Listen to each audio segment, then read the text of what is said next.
Hindi medium students के लिए important question BEd first year paper learning and teaching. आप लोगों की बार बार कॉल आ रही थी, आप लोग बार बार कह रहे थे कि हिंदी मीडियम वाले स्टूडेंट्स के लिए इम्पोर्टेंट क्वेश्चन बता दीजिए। तो आज इस वीडियो के माध्यम से जो इम्पोर्टेंट क्वेश्चन बनते हैं पेपर लर्निंग एंड टीचिंग के अंदर, वो मैं लेकर आया हूँ। वीडियो के साथ बने रहिए और अगर आप इन सभी क्वेश्चंस को करके एग्ज़ाम के अंदर जाते हैं तो 100% इन्हीं में से आपके एग्ज़ाम के अंदर पेपर आने वाला है। तो चलिए शुरू करते हैं। यूनिट फर्स्ट, सीखने या अधिगम से आप क्या समझते हैं? सीखने से संबंधित महत्वपूर्ण विधियां कौन कौन सी हैं तथा सीखने को प्रभावित करने वाले कारकों का वर्णन कीजिए। सहकारी अधिगम क्या है? सहकारी अधिगम की विशेषताएं, लाभ तथा परिसीमाओं का वर्णन कीजिए। विचार विमर्श विधि से आपका क्या अभिप्राय है? इसकी प्रक्रिया, विशेषताएं, प्रकृति, गुण और अवगुणों की विवेचना कीजिए। व्यक्तिगत विभिन्नताओं से आपका क्या अभिप्राय है? व्यक्तिगत विभिन्नताओं के मुख्य प्रकार, कारण तथा उनके शारीरिक शिक्षा एवं खेल कूद में उपयोगिता का वर्णन करें और अध्यापक के लिए उनकी क्या उपयोगिता है, वर्णन कीजिए।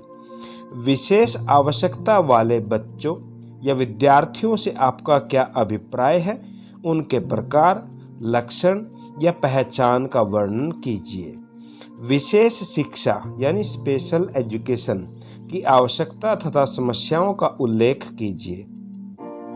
धीमी गति से सीखने वाले या अधिगम असमर्थ बालकों से आपका क्या अभिप्राय है? उनके मुख्य कारण, समस्या तथा बालकों के पिछड़ेपन को दूर करने के उपायों का वर्णन कीजिए। ये कुछ क्वेश्चन ऐसे हैं जिनके अंदर लगभग 60 से 70% जो पॉइंट्स हैं वो मिलते जुलते मिलेंगे। तो इसलिए अगर आप अच्छे तरीके से एक बार पढ़ के उसके बाद जो इनके मेन पॉइंट्स हैं अगर उसको निकाल लेते हैं तो ये क्वेश्चन सारे एक ही क्वेश्चन के अंदर आ जाएंगे। इसके लिए मैंने वीडियो बना रखी है, डिस्क्रिप्शन के अंदर प्लेलिस्ट का लिंक डाल दूंगा, वहाँ से आप देखकर अपनी तैयारी कर सकते हैं। नेक्स्ट क्वेश्चन आ जाता है, मंदबुद्धि बालक या मानसिक रूप से पिछड़े बालक किसे कहते हैं? मंदबुद्धि बालकों के प्रकार, विशेषताएं तथा कारणों की विवेचना कीजिए। प्रतिभाशाली बालकों से आपका क्या अभिप्राय है? उनकी विशेषताएं तथा प्रकारों का वर्णन कीजिए और ऐसे बच्चों के लिए शिक्षा की क्या भूमिका है उसको भी वर्णित कीजिए। नेक्स्ट क्वेश्चन आ जाता है, दृष्टि बाधिता का क्या अर्थ है? ऐसे बालकों की विशेषताएं, पहचान, देखभाल तथा प्रशिक्षण की विधियां, समस्याओं व शिक्षा की भूमिका का वर्णन कीजिए। वाणी बाधिता से आपका क्या अभिप्राय है? वाणी दोष के कारण क्या हो सकते हैं? कैसे बचा जा सकता है और शिक्षा की क्या भूमिका है उसका वर्णन कीजिए। स्वर्ण बाधिता का क्या अर्थ है?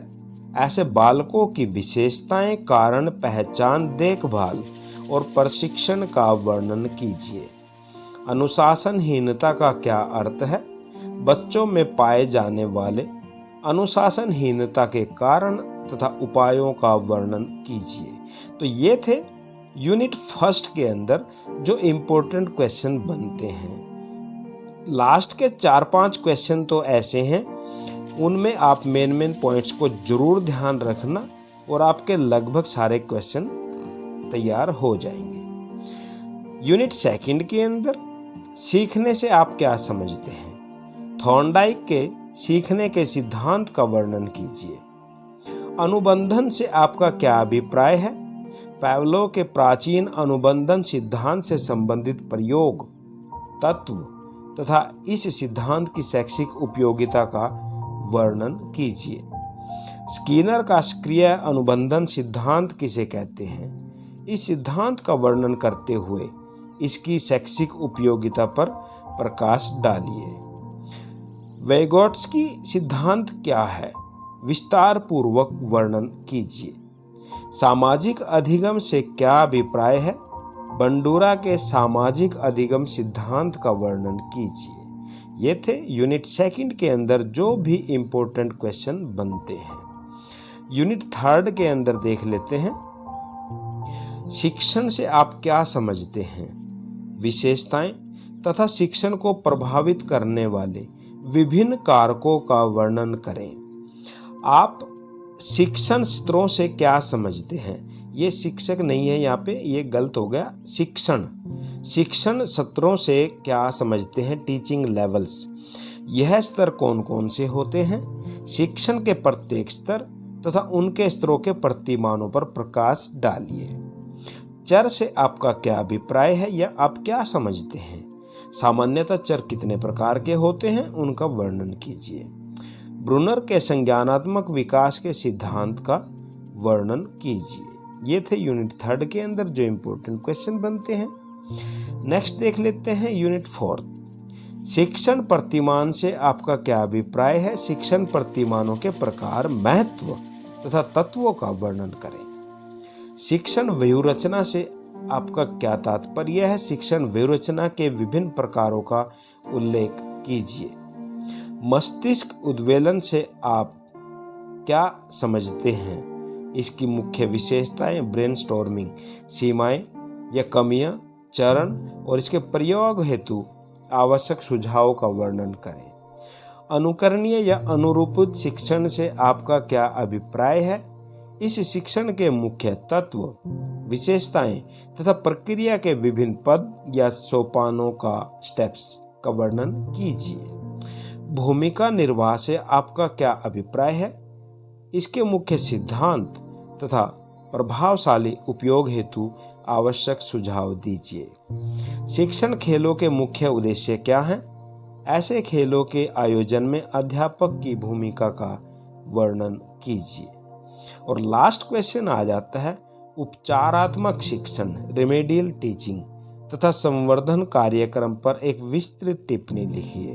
तो ये थे पेपर 3 लर्निंग एंड टीचिंग के अंदर जो भी इम्पोर्टेंट क्वेश्चन बनते हैं। अगर आप और भी ऐसी वीडियो देखना चाहते हैं तो चैनल को फॉलो करें, सब्सक्राइब करें और भी साथी के साथ में शेयर करें। और अगली वीडियो की नोटिफिकेशन पाने के लिए बेल आइकन को जरूर दबा लें ताकि अगली वीडियो की नोटिफिकेशन आपको तुरंत मिल जाए। धन्यवाद।